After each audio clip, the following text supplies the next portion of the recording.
Les grands cristaux font rêver les collectionneurs du monde entier. Les plus beaux valent des dizaines de milliers de francs, un prix élevé, justifié par leur rareté et par les efforts qu'il faut faire pour les trouver. Les cristaux de roche viennent de très haut, quelque part dans le massif du Mont Blanc. Seuls quelques hommes sont capables de les arracher à la montagne. On les appelle les cristalliers.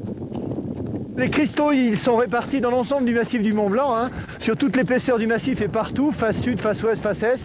Mais aujourd'hui, on préfère aller du côté nord parce qu'il y a moins de glaciation, déglaciation. Donc les cristaux sont de meilleure qualité, tenus en place par la glace, ils sont moins abîmés. Ces deux guides écument le massif depuis plus de 20 ans. Aujourd'hui, un seul coup d'œil leur suffit pour repérer les zones intéressantes.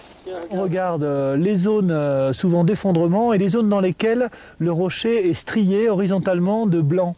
Le blanc, c'est le quartz, et donc le quartz, c'est ce qui donne naissance au cristal de roche.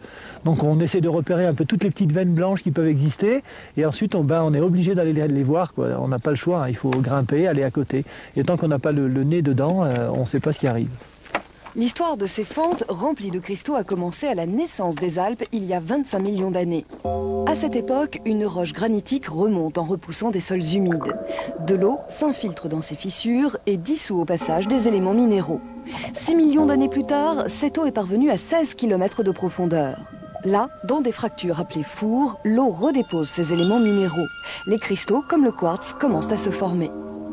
Depuis, la croissance des Alpes a élevé ces fours à cristaux au-dessus de 2500 mètres d'altitude. Et seuls des alpinistes hors pair peuvent accéder à ceux qui n'ont jamais été visités. Bon, je regarde un peu dedans là. Le glacier s'est décollé là. Je pense que je vais descendre.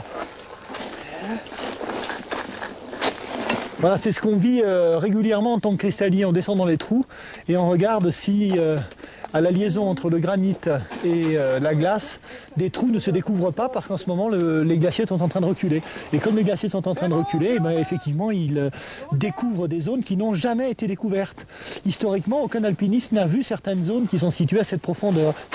Mais cette fois, pas de four en vue, on ne s'éternise pas. Et tu vois, avec ce qu'il y a au-dessus de la tête, il faudrait mieux pas qu'on s'attarde trop parce que c'est quand même assez dangereux. C'est facile de voir que tout est assez instable. Et instable comme ça, on peut se prendre tout ça sur la tête. Il faut se rendre là où les cristalliers de jadis n'allaient pas. C'est-à-dire grimper toujours plus haut le long de parois à 3 ou 4 000 mètres d'altitude, à l'écart des itinéraires classiques. Jusque-là, la glace et la neige cimentaient les pierres branlantes. Mais maintenant, les choses sérieuses commencent. Attention, j'en que ça branle! C'est dans ces parois que les cristalliers risquent vraiment leur vie. Les alpinistes traditionnels ne s'y aventurent jamais. Car ici, grimper ne suffit pas. Les chutes de pierre menacent et il faut redoubler de précautions. La roche se délite, on dit qu'elle est pourrie. Le cristal de quartz absorbe le quartz du granit et c'est le quartz du granit qui est le ciment du granit. Donc le rocher devient pourri. C'est une explication absolument logique. Et en plus, les veines de quartz provoquent plein d'effondrements. Parvenus à quelques dizaines de mètres du sommet sans avoir rien trouvé, les cristalliers décident d'explorer en rappel une zone inaccessible à l'escalade où ils ont aperçu une veine de quartz. Allez, vas-y, va. Pour l'atteindre, Jean-Franck doit d'abord rejoindre une terrasse rocheuse perchée en pleine paroi. Et enfin, le trésor est là.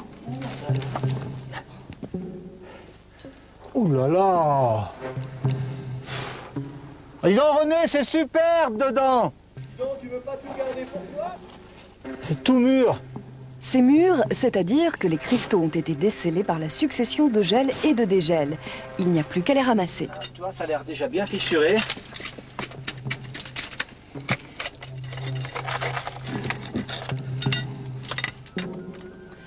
Ah, regarde, un petit peu de furine rose.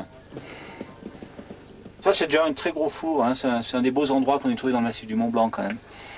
Et souvent c'est plus petit, on rentre pas un four, ça fait 20 cm sur 50 cm. Mais certains, comme celui-ci, sont très grands et renferment des centaines de kilos de cristaux. L'hélicoptère étant interdit aux cristalliers, tout devra être descendu à dos d'homme. Il faut donc choisir les plus belles pièces. Là, c'est un quartz fumé, et l'intérêt c'est la transparence du cristal qu'on cherche, la beauté du cristal. Je crois qu'il n'y a pas besoin d'être spécialiste pour se rendre compte de ce qui est beau et ce qui n'est pas beau en fait. On voit tout de suite que ça c'est beau, hein. Ça ressemble un peu à un gros diamant quand même, c'est sympa. Lestés chacun de dizaines de kilos de cristaux, les deux hommes entament une descente périlleuse. Mais le jeu en vaut la chandelle. La valeur marchande exacte de ces minéraux reste un secret de cristallier. Mais ils en ramènent aujourd'hui au bas mot pour plusieurs milliers de francs.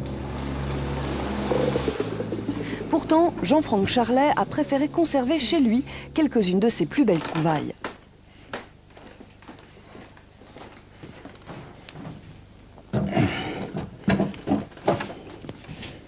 Alors ça, c'est les plus belles pièces. Voilà, ça c'est le plus gros quartz fumé connu, trouvé à Chamonix en qualité, en forme et en grosseur, 36 kg. Les améthystes du massif du Mont Blanc, pièce tout à fait extraordinaire. Fluorine rose sur quartz, pièce magnifique. Un petit peu de fluorine verte. Et des quartz fumés d'une qualité tout à fait exceptionnelle. Extrêmement transparent et d'une qualité d'arête, d'une géométrie absolument parfaite. Alors, si ces merveilles minérales vous fascinent, vous savez maintenant comment aller les extraire. Enfin, avant de vous lancer, entraînez-vous quand même un minimum.